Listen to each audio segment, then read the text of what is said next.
Buenos días, buenas tardes y buenas noches. Donde sea que estés en este momento, esto es El Momento, and I am your host, Eleanor Orrio. Welcome to the season finale of El Momento. We actually have a pretty exciting story for you today, so get ready because we are about to get started. This week's episode is going to be covering diet culture. Now, I know that when I say that, you immediately think of things such as, restricting calories or trying to choose to eat specific foods, which that is included in what I'm going to be talking about. But this also has to play into the larger idea of how we as a society are starting to think about our bodies. Now, when I say that, I'm saying this from the perspective of a teenage girl. For me, my body has always been something that has been critiqued until I eventually learned how to live without acknowledging other people's ideas over how I should look, what I should eat, what I should wear, etc. There was a brief period of time for me where I really did struggle with how I looked, and in that time period, I tried excessive exercise, restricting calories, thinking that that was something that was going to make me feel better, which eventually led to the way that I view a diet altogether. But more on that later. First, I think it's important to address why exactly we as a society are so obsessed with how we look. I think especially in females, there comes such an urge to look like the women we see on the screens or in movies, in television, or even just social media influencers online, because we as a society have put so much emphasis on your worth is tied to your value. And I think that's where the idea of body neutrality comes in, where it's like, oh, appreciate your body for it being a working and functioning thing that helps you go through the day. But that's where I run an issue with body neutrality, because it's like you should feel comfortable in your own skin and shouldn't just be like, oh, I'm comfortable in my skin because I'm happy I have a body. That's my only issue with it. And I know anyone can present an argument to that and be like, well, then get more portrayal of other girls on the screen. And I completely agree with that. We do need a more diverse representation of women in fashion, in the media, in influencers, which is why I try to keep my feed clear of women who I don't want to see that often, because I know that if I look at it for too long, I'm going to start looking back at myself and be like, oh, why don't I look like that? Which is then when you have to remember the idea that not everything that you see is 100% real, which is where Ozempic comes into play. So, for those of you who don't know, Ozempic was a prescribed drug that was originally for type 2 diabetes, until people realized that alongside its effects of treating that, it could also increase weight loss. Now, this increase in weight loss was like a whoa moment. Like everyone suddenly wanted their hands on this, not because it would help them with type 2 diabetes, but actually because they thought, now I can look a lot better. There are certain celebrities who have gotten on this drug, such as Oprah Winfrey, and I think it really just goes to show how much diet culture is really just taking over society as a whole. I don't think, or maybe it would have happened way beforehand if we had known that there was a way that we could do such a thing. But I really thought that we, as a society, were getting better along the lines of actually, yeah, there is a pretty diverse portrayal of different people on the stage and on the screens. And then suddenly we're going back to this idea of like, no, you actually have to be within this limit of a weight for you to be considered pretty or for you to be considered famous in a way. Now, that's not to say that those who need Ozempic or other diet or weight loss treatments are wrong. I understand that there are also celebrities who have had to go on pretty extensive weight loss treatments because their weight was just getting to a point where it would have interfered with their personal health had they not addressed it. First thing that comes to mind is Lizzo when she went on her juice cleanse. People targeted her and said, you're trying to get rid of something that you have proclaimed about for so long, and she really just had to come out and say, you guys, I'm at a point in my life where I will not survive if I continue treating my body the way I'm treating it. And even if something, and I think that just goes to show again how much we as a society have made weight and the way we look such a part of our brands. Like her weight was a big part of her for a lot of her followers. And I think that's so wrong because, if you really care about a celebrity or someone that you follow online, you're not going to say, oh, you're the bad guy because you're actually trying to be healthy. Like, what about me? What about us who look like you and aren't getting on a juice cleanse? That's just, it's backwards thinking in a way. Another example that comes to mind is Adele. Now, mainly I know these are females, but that's really where this stuff happens, because if a guy drops a couple of pounds, no one's like, oh my God, the end of the world is here and life is completely destroyed as we knew it. No, most people kind of just accept it and are like, well, he's like fluctuating in weight. But when a woman gains or loses a couple of pounds, people like lose their minds over it.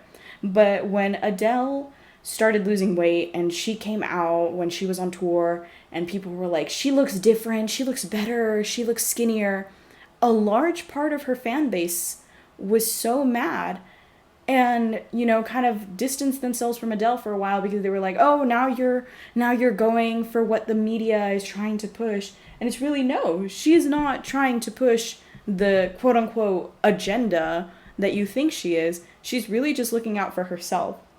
And I applaud people like her who are brave enough to do something like that, well knowing that, like something as defining as their body type made them so appealing to a good chunk of their fan base, because really that's not what should determine the artist. Like you shouldn't follow someone's art because of who the artist is. Now I get that plays a large role, at least for me, I know that I make a lot of my identity about my ethnicity, my beliefs, my ideas, and I guess if I were to suddenly say like, hey guys, I'm actually completely changing all of my ideas and all of my perspectives on everything, I think a few people who follow me would be like, oh, okay, bye. But that's a different basis than if I were to say like, like I'm a brunette right now. I know I never show my face, but like, oh, I'm a brunette right now, and then suddenly I'm going blonde, and then I lose like all of my followers. That would be a pretty drastic change, because that is something physical that, yes, I can control, but was a personal decision versus my morals and values, which I don't think would be so in flux all the time. So now that I've kind of addressed, like where we as a society stand on the idea of like, oh, she's lost weight, or that famous singer I know has lost weight, now I'm to like dive into my personal experience with that. So I hope you all understand that, I'm saying all of this from the perspective of a teenage girl who, I live in a pretty decent area. I go to school. I have friends. I'm a pretty normal person.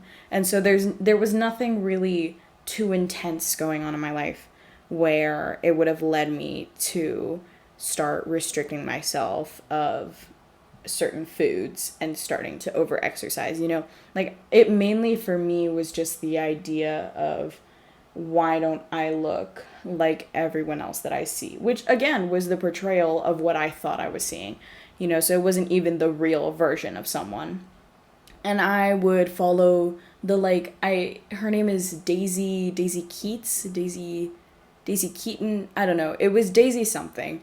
And I would follow her like super intense 10-minute abs workout every single day, probably twice, maybe 3 times a day. And I would just keep going until my abs hurt so much that I felt like I was going to throw up all over my home gym. Like that was the point that I would purposely go towards, because I thought that means it's working. When in reality, no, that's not what that means. That means my body is in physical pain, and that is definitely not something someone should be reaching for, And I think that genuinely just goes to show, how messed up the media is for portraying these kinds of images, because it's like, if a 14, almost 15-year-old girl can't even get some peace of mind in her own home, then what do I even have anymore?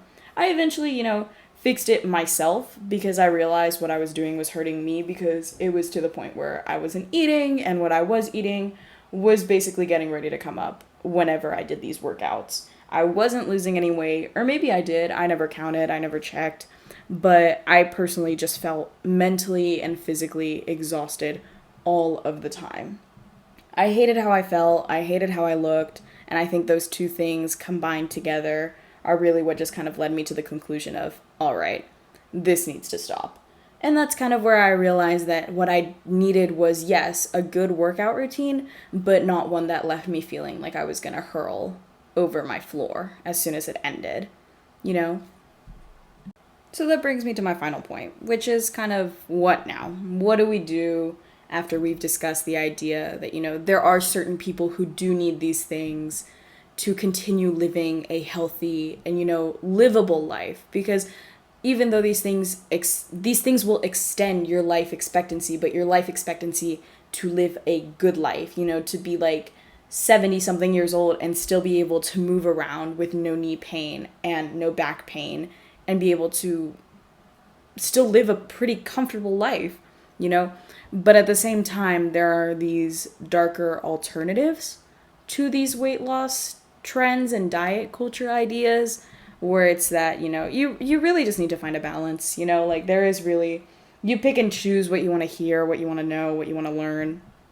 And I think my whole motto with diet and losing weight is that as long as I feel comfortable with how I look and as long as I feel healthy and I know I'm healthy, then what does everyone else's opinion matter? Like you can have a certain idea of what you think I should look like, but you're not me.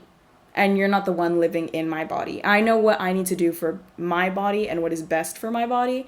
And you know what you need to do for your body and what's best for your body. And neither of us can really compare each other to that.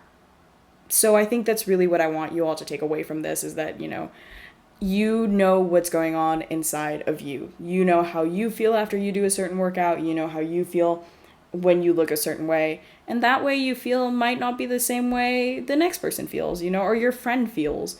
You might just be speaking from your own personal experience. And when you say something to someone like, oh, you should lose weight, you actually might be upsetting them because they thought they were at a point that was healthy and happy for them. And I think that's what we really all need to understand is that, weight or diet is someone's personal business and everyone can live a happy and healthy life at whatever weight as long as they are happy and healthy. That is my key takeaway. Thank you so much for joining me on this unscripted episode of El Momento.